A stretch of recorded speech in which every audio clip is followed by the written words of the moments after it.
I'm Tim Lavis, I'm from Business SA, and I'm here for Mentally Healthy Awareness Month, and I'm with Michelle Stanton and Graham Wakeling. Welcome, guys. Thank you. Hi, Tim. So what I'd love to know is a little bit more about Zone Culture and what your company does. So tell me a bit about Zone Culture, please. Zone Culture is a culture optimization company. Yeah. We specialize in helping companies roll out, implement culture in their organizations at the coalface. Mm. So there are lots of culture companies that help the CEO and the people and culture manager define what the good values are that you need for that particular organization, and also the core conduct that they want. But there are not that many companies that actually help you implement this so that every employee in the company actually live these values every day through the day. Okay, yeah, great. So then, in regards to this and mental health awareness, how does this all relate then, Michelle? Well, for a human being to be able to make decisions on doing things, behaviors, if you like, obviously will depend very much on their attitudes, what they're thinking.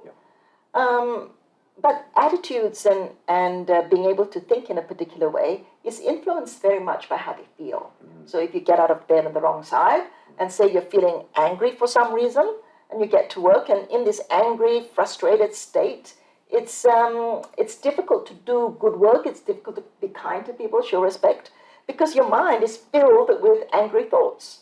And so mental health is very much underpinned by emotional health. Okay. Mm. So if you're feeling anxious, for instance, if you're feeling overwhelmed, you may find that eventually if you don't take care of this at this stage, it might lead to burnout and it might lead to depression. Yep. So burnout and depression is what we call a mental health issue, but it's underpinned by the early stages of it, feeling frustrated, feeling anxious, feeling overwhelmed. So we need to nip this in the bud.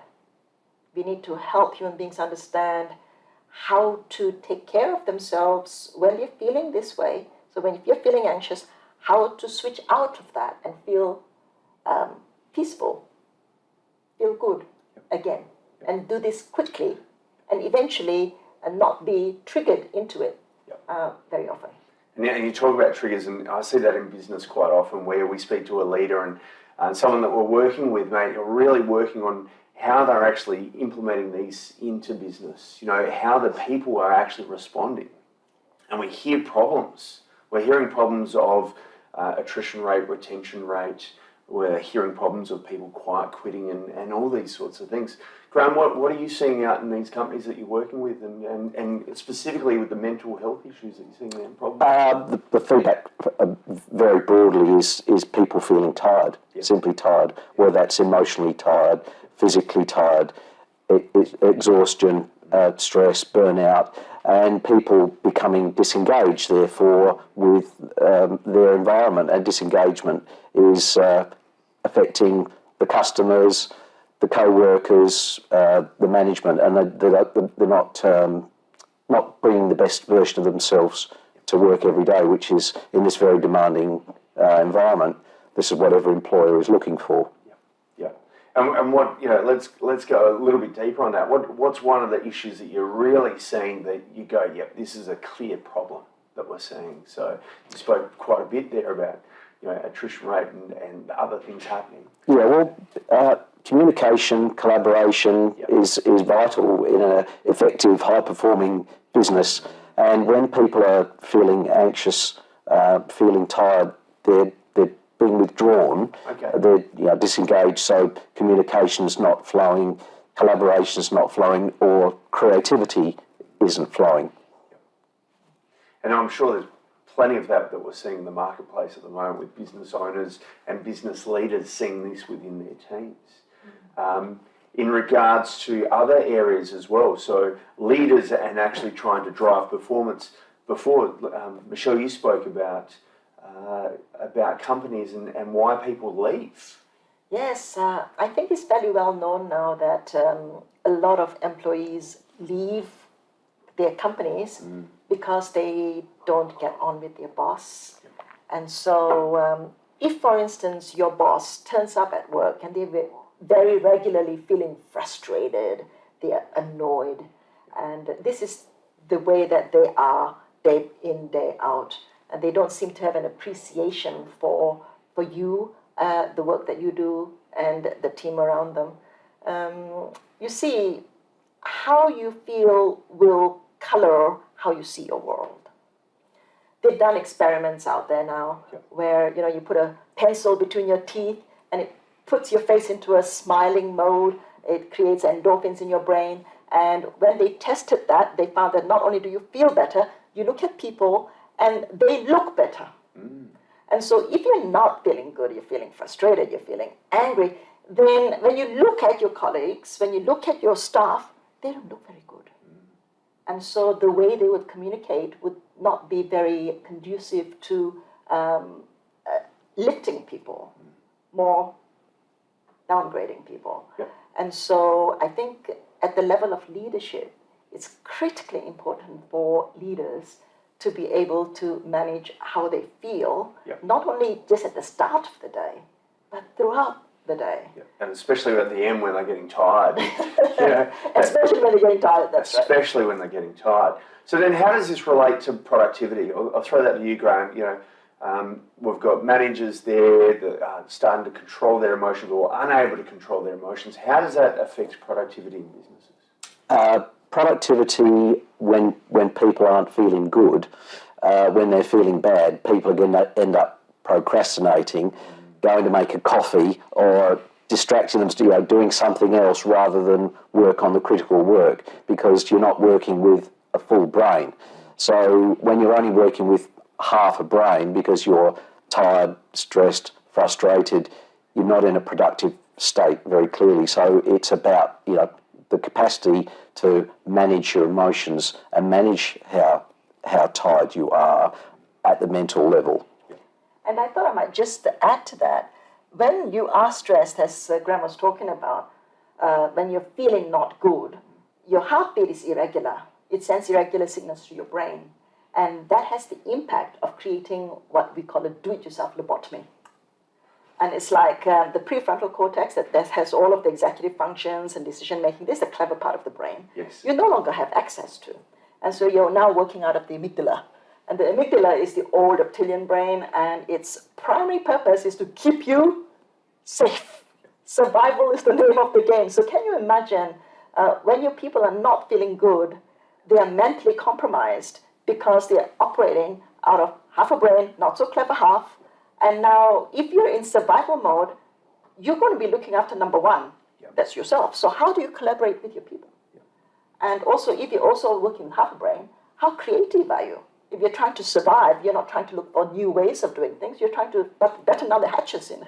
And so very, very important to realize that mental health, emotional health is critically important to the operation of a company. It's not a nice to have. It's not something you put to one side. It underpins everything that a company has to be in order to achieve the moonshots and thrive in this marketplace. And if I'm a leader and I'm seeing some of these things that you've spoken about, said procrastination, always busy, protecting ourselves, that's another way that sort of signs that mentally healthy this person isn't 100% right. So then it's really around, well, what are you doing as a company for this? So let's say there are people here watching Michelle and going, well, what can I do? What are some tips that you've got for them specifically to help their team? Just some little tips, whatever it may be, that I might be able to help their team with to get through this. Yes. I think it's really important for people to take some time out for themselves and to create some quiet space. And the best way to create quiet space for a human is to take a walk. So every day, if it's not first thing in the morning, perhaps at lunchtime, don't sit at your desk.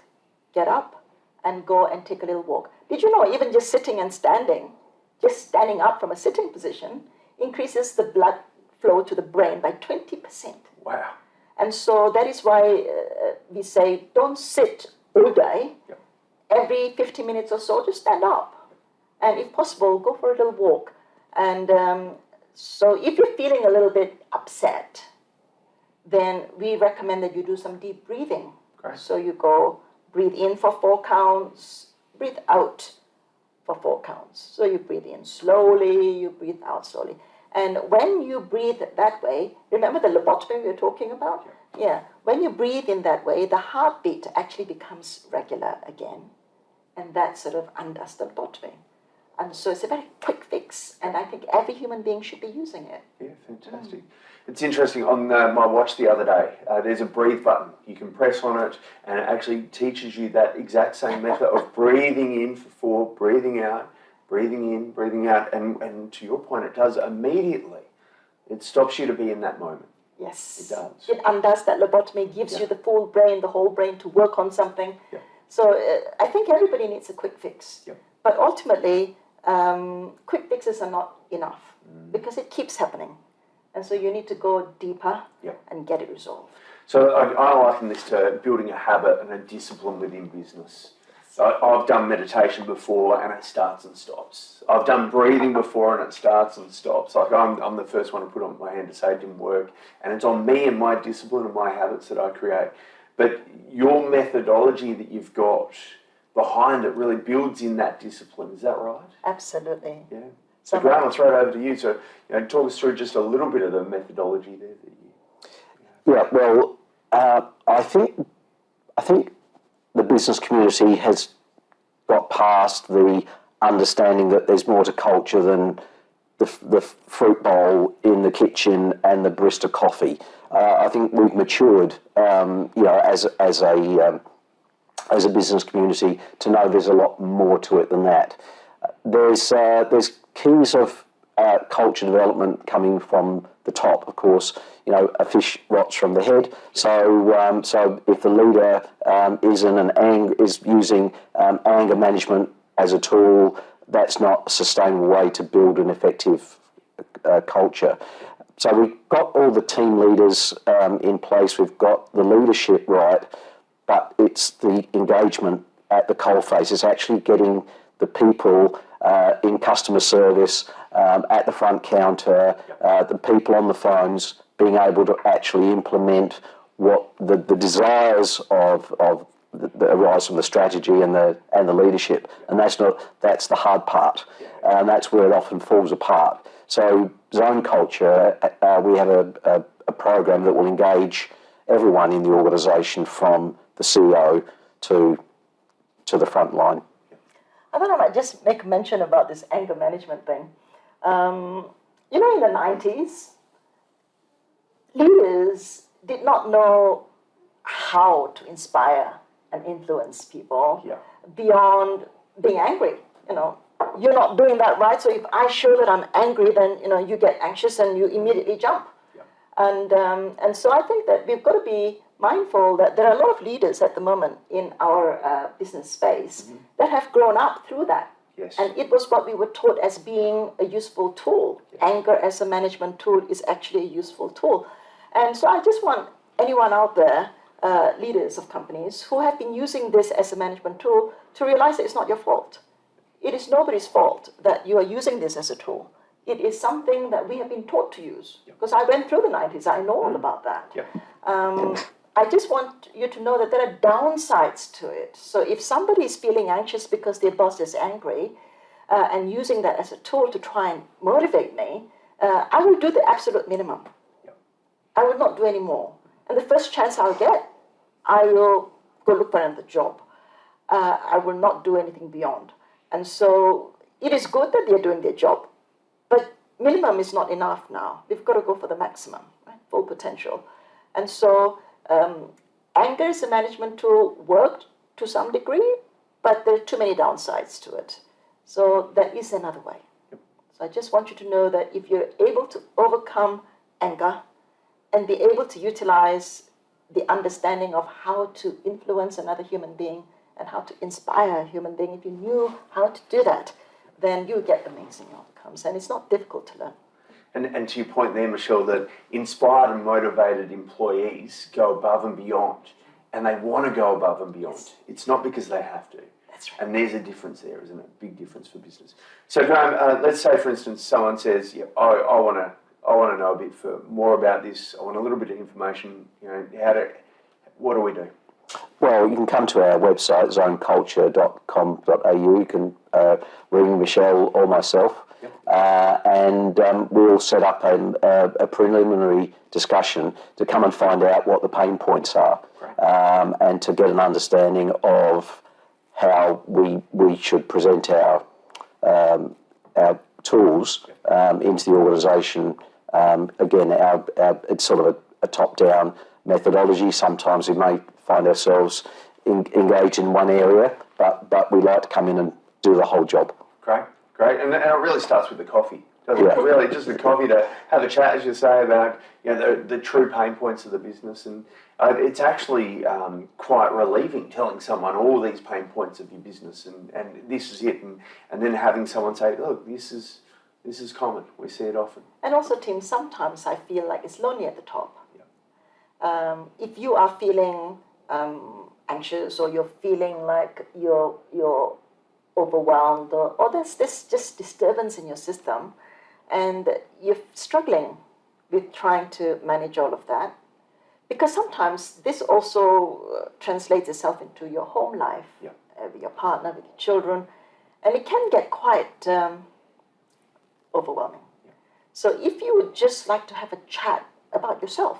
Yeah, okay, great. Because that's where it all starts. And once you start to understand what this is about, then you will very quickly see that once you learn how to manage one human being, which might be yourself, it's then just flows to understanding everyone else.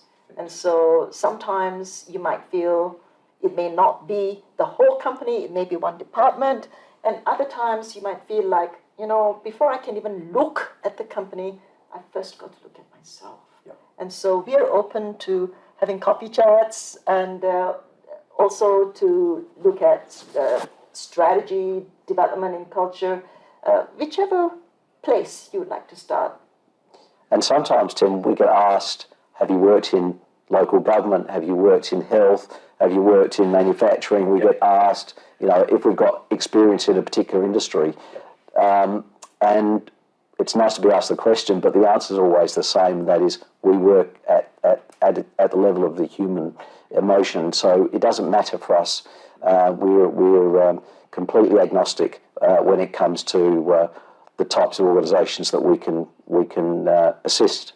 And we have worked across all these industries, so we know that it works for people from all walks of life. From the blue collar to the corporates to wherever it may be. Engineers, software directors developers, and CEOs and everything. That's great, guys. Well, I just want to thank you both for your time today. It's been a pleasure chatting to you on the couch, and what a great way to sort of present Mental Healthy Awareness Month and speak to Zone Culture. So thank you very much. Thank you, Tim. Thank you, Tim. Appreciate it. Thanks.